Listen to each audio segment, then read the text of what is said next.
안녕하세요, 5학년 친구들. 즐거운 실권 시간입니다. 오늘은 3단원인 생활자원의 관리, 그 중에서 세 번째 소단원인 정리정돈과 재활용에 대해 배울 건데요. 교과서 52쪽에서 53쪽에 해당하는 생활공간 관리 방법을 알아보아요에 대해서 배워보겠습니다. 자, 우리 본격적으로 수업을 시작하기 앞서서 지난 시간에 어떤 내용을 배웠었는지 한번 떠올려보는 시간을 5초 동안 가져볼게요. 시작!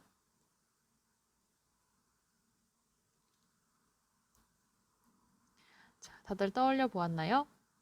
좋아요. 그렇다면 우리 지난 시간에는 어떤 내용을 배웠었냐면 폐기용 쓰레기, 그리고 재활용 쓰레기, 그리고 음식물 쓰레기, 대형 폐기물, 그 외에 폐건전지, 폐형광 등 의류, 그리고 고철 등등의 쓰레기를 분류해서 올바르게 배출하는 방법에 대해 배웠었죠. 그렇다면 우리 여기 있는 이 쓰레기들을 한번 올바르게 분류하고 배출하는 방법까지 한번 다시 되돌아봅시다. 자, 첫 번째, 흙으로 만든 화분은 어떤 쓰레기, 어떤 상자에 들어가야 하나요? 그렇죠. 흙으로 만든 화분은 폐기용 쓰레기에 들어가야 합니다. 특히 폐기용 쓰레기 중에서도 매립 폐기용 쓰레기이기 때문에 흙으로 만든 화분을 신문지에 잘 싸서 버리면 이것들이 나중에 구덩이에 파서 묻혀서 버려지게 됩니다. 자, 그 다음 우유는 재활용 쓰레기 중에서도 종이팩에 해당되죠. 종이팩에 해당되는 우유는 내용물을 비우고 물로 한번 헹궈서 깨끗하게 만든 다음 납작하게 만들어서 배출해야 올바르게 배출할 수 있습니다. 자, 세 번째, 대형 폐기물이죠. 대형 폐기물은 스티커를 붙이고 일정 수수료를 낸 다음에 폐기해야 됩니다. 그 다음 깨진 유리 볼게요. 깨진 유리는 흙으로 만든 화분처럼 폐기용 쓰레기인데요. 폐기용 쓰레기 중에서도 매립 폐기용 쓰레기이기 때문에 신문지로 잘 싸서 배출하면 이것들이 나중에 구덩이에 파묻혀서 버려지게 됩니다. 그 다음은 노트입니다. 노트는 재활용 쓰레기 중에서도 종이류에 해당하죠. 이때 노트를 버릴 때에는 스프링이나 비닐, 표지 같은 다른 재질의 물건들은 모두 제거를 한 후에 종이류만 따로 보관을 해서 그것들을 묶어서 보관하거나 납작하게 펴서 반듯하게 접어서 버려야 합니다.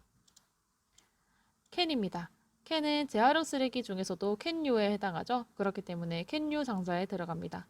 이러한 캔은 납작하게 눌러서 공간을 차지하지 않도록 한 다음 버려야 합니다. 자, 폐건전지입니다. 폐건전지 같은 경우에는 전용 수거함에 버려야 된다고 했죠. 이 외에도 의류는 헌옷 수거함에, 그리고 약품은 폐의약품 수거함, 약국에 있는 폐의약품 수거함에다가 버려야 됩니다. 그래야 안전하게 배출할 수 있다고 했었죠. 마찬가지로 폐형광등도 전용 수거함에 버려야 합니다. 그 다음, 유리입니다. 유리는 어디에 해당될까요? 그렇죠. 재활용 쓰레기 중에서도 유리에 들어가야 되겠죠. 유리 같은 경우에는 내용물을 버리고 병뚜껑을 제거한 후에 배출해야 됩니다. 병뚜껑은 대부분 유리와 다른 재질이기 때문이죠. 마지막으로 코팅된 종이입니다. 코팅된 종이 같은 경우에는 그렇죠. 폐기용 쓰레기에 들어가야 되겠죠.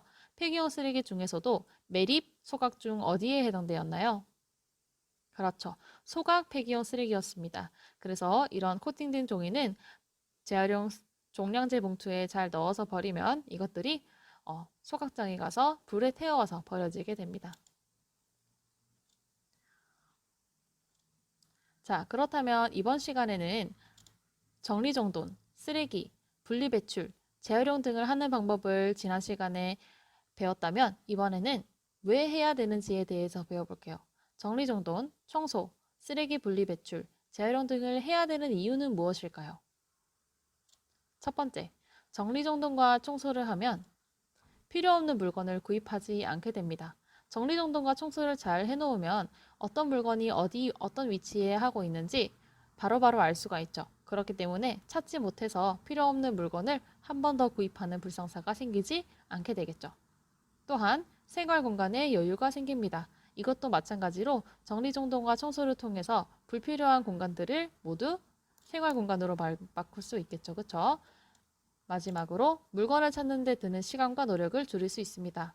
이거 당연한 얘기겠죠. 정리정돈을 하게 되면 어떤 물건이 어떤 위치에 있는지 바로바로 알 수 있기 때문에 물건을 찾는 데 드는 시간과 노력을 줄일 수 있을 뿐더러 필요 없는 물건을 구입하는 불상사가 생기지도 않게 됩니다. 그 다음 물건을 재활용하고 쓰레기를 분리배출하면 쓰레기의 양을 줄일 수 있습니다. 그리고 환경을 보호할 수 있겠죠.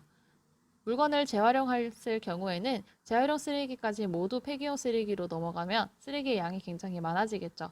재활용 쓰레기를 잘 재활용할 수 있도록 분리 배출한다면 쓰레기의 양을 줄일 수 있습니다.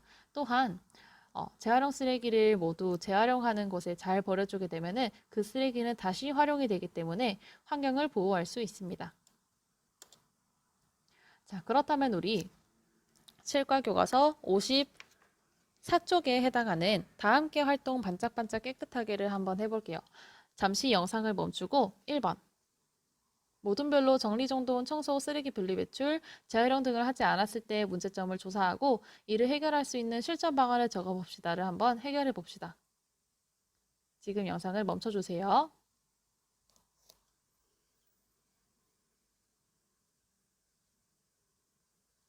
자, 다들 문제점과 해결 방안을 잘 적어보았나요? 좋아요. 그럼 첫 번째부터 선생님과 같이 하나 차근차근씩 봅시다. 첫 번째, 정리정돈을 하지 않았을 때 문제점은 무엇이 있을까요? 그렇죠. 예를 들어서 물건을 찾기 어렵고 공간이 낭비될 수 있습니다. 그렇다면 이에 대한 해결 방안은 무엇일까요? 사용하는 물건을 용도에 따라 분류하고 자리를 정하여 정리정돈하는 것이 해결 방안이 될 수 있겠죠. 즉, 정리정돈을 올바른 방법으로 하는 것이 해결 방안이 되겠습니다. 자, 두 번째, 청소를 하지 않았을 때입니다. 청소를 하지 않으면 어떤 문제점이 발생할까요? 그렇죠. 주변이 더러워지고 곰팡이 등이 생겨서 건강에 좋지 않습니다. 곰팡이 등이 생기면 기관지 쪽에 굉장히 좋지 않게 되는데요. 그렇기 때문에 우리는 먼지나 얼룩, 곰팡이 등을 쓸고 닦아서 깨끗이 해야 합니다. 세 번째 상황입니다. 쓰레기 분리 배치를 하지 않았을 때는 어떤 문제점이 발생할까요? 그렇죠. 쓰레기의 양이 많아져 쓰레기 처리 비용이 많이 들고 환경이 오염됩니다. 재활용 쓰레기와 폐기용 쓰레기, 음식물 쓰레기를 구분하지 않고 모두 버린다면 쓰레기의 양이 많아지겠죠. 재활용될 수 있는 쓰레기임에도 불구하고 재활용이 되지 않았기 때문입니다. 그렇기 때문에 우리는 쓰레기를 종류별로 정확하게 분류하여 배출해야 됩니다. 자, 마지막 상황입니다. 재활용을 하지 않았을 때는 어떤 문제점이 생길까요? 그렇죠. 재활용 쓰레기를 재활용하지 못해서 환경이 오염됩니다. 그렇기 때문에 우리는 재사용이 가능한 물건은 재사용하고 재활용 쓰레기는 잘 분류해서 배출해야 됩니다. 그렇게 해야 환경이 오염되지 않겠죠. 자, 다들 잘 해주었나요? 혹시 다 적지 못한 친구들은 영상을 잠시 멈추고 해결해도 좋습니다. 좋아요. 그렇다면 우리 2번으로 한번 넘어갈게요. 2번. 학급 회의를 통해 우리 교실을 쾌적한 생활 공간으로 만들기 위한 방법을 찾고 모둠별로 공간을 나누어 실천해 봅시다 라고 되어 있는데요. 이거는 여러분들이 지금 원격 학습을 하고 있기 때문에 모둠을 정해서 할 수가 없죠. 그렇기 때문에 실가 교과서 54쪽에 있는 그림에다가 직접 한번 구역을 나누어서 공간을 나누어서 어떻게 쾌적한 생활 공간으로 만들 수 있을지 한번 생각해 보는 시간을 가져봅시다. 영상을 잠시 멈추고 활동 2번을 해주길 바랍니다.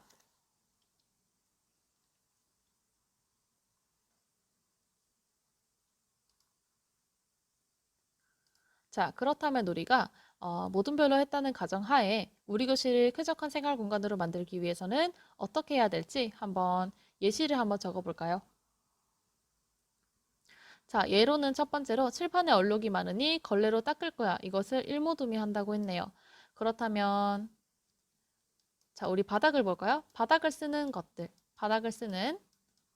바닥을 쓸어주는 그런 것들은 면모둠이 하면 좋겠죠. 그리고 사물함 위에 먼지,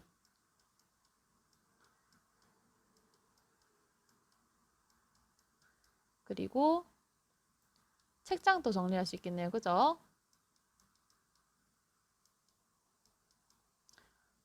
또 뭐가 있을까요? 더 많은 것들이 있겠지만 여기 책상 줄 맞추기도 있겠죠. 이런 식으로 모둠별로 잘 분담해서 정리를 잘 해주고 청소까지 잘 해준다면 우리가 쾌적한 교실을 만들 수가 있을 것 같네요. 좋아요. 자, 그 외로 이제 교과서 55쪽에 넘어가게 되면 세상 돋보기라는 내용이 보일 겁니다. 여기서 업사이클링이라는 단어가 나오는데요. 업사이클링이 무엇인지 한번 알아봅시다. 자, 업사이클링이란 물건을 재사용하거나 재활용하는 것을 넘어서 디자인과 아이디어를 더함으로써 더 가치 있는 제품으로 재탄생시키는 것이 업사이클링입니다. 흔히 재활용을 리사이클링이라고 하잖아요. 그쵸? 그것을 넘어서 업사이클링이라고 합니다. 선생님, 그러면 다운사이클링도 있나요? 네, 있습니다. 다운사이클링 같은 경우에는 못 쓰는 물건들을 조금 더 가치가 낮은 제품으로 만들긴 하지만 유용하게 쓰는 것을 다운사이클링이라고 하는데요. 예를 들어서 우리가 헌옷 아니면 헌 양말 등을 더 이상 입지 못하면 걸레나 행주로 쓰잖아요. 그쵸? 그런 것들을 다운사이클링이라고 하고요. 이번 시간에는 업사이클링에 대해서 배워보겠습니다. 자, 첫 번째로 페트병으로 만든 화분 작품이 있습니다. 자, 우리 페트병을 우리가 재활용하는 것을 넘어서 디자인과 아이디어를 더했죠. 그래서 화분 작품이 탄생했습니다. 이런 것들을 업사이클링이라고 합니다. 그 다음 유리병 조명입니다. 자, 이런 유리병 우리 마트에서나 아니면 다이소 같은 데서 잘 본 적이 있죠. 이런 유리병을 다 쓰고 나서 조명으로 재탄생시켰습니다. 그리고 튜브로 만든 가방입니다. 우리가 바다에 놀러 가면 튜브를 쓰는데 이 튜브, 헌 튜브를 가지고 가방을 만드는 것도 업사이클링입니다. 더 가치 있는 제품으로 재탄생시키는 것이죠. 그 다음 우유팩으로 만든 지갑입니다. 우유팩은 우리가 재활용 쓰레기 중에서도 종이팩에 해당하죠.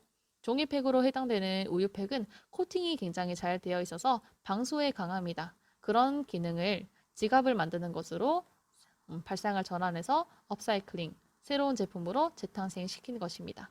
이러한 것들을 업사이클링의 예시라고 할 수 있겠죠. 자, 그래서 우리가 이번 시간에는 직접 업사이클링의 예시를 한번 만들어 보는 것인데요. 우유팩으로 지갑 만들기, 우리 마지막 예시였죠. 그 예시를 한번 우리가 직접 만들어 보도록 합시다. 자, 첫 번째 준비물 1은 뚜껑이 달린 우유팩과 가위와 커터칼, 자가 필요합니다. 이런 준비물 1은 뚜껑 달린 우유팩이 있는 경우에는 준비물 1처럼 준비를 해주세요. 그 다음 준비물 2 같은 경우에는 뚜껑 달린 우유팩이 없다면 준비를 해주시는데요. 페트병, 우유곽, 가위와 커터칼, 자, 그 외에 목공풀, 테이프 등 접착 도구 등이 필요합니다. 그래서 여러분들이 뚜껑 달린 우유팩이 있다면 준비물 1처럼 준비를 해주고 뚜껑 달린 우유팩이 없다면 준비물 2처럼 준비를 해주세요. 자, 이거를 어떻게 만드는지 구체적인 영상은 선생님이 다음 영상으로 소개를 해줄게요. 그렇다면 이번 과제는 나만의 업사이클링 제품, 즉 우유팩으로 지갑 만들기를 직접 해볼 겁니다. 영상은 그 다음 영상으로 넘어가 주시기 바랍니다. 다들 수고 많았고요. 다음 시간에는 수송기술과 안전관리 새로운 단원으로 들어갈게요. 수고 많았습니다.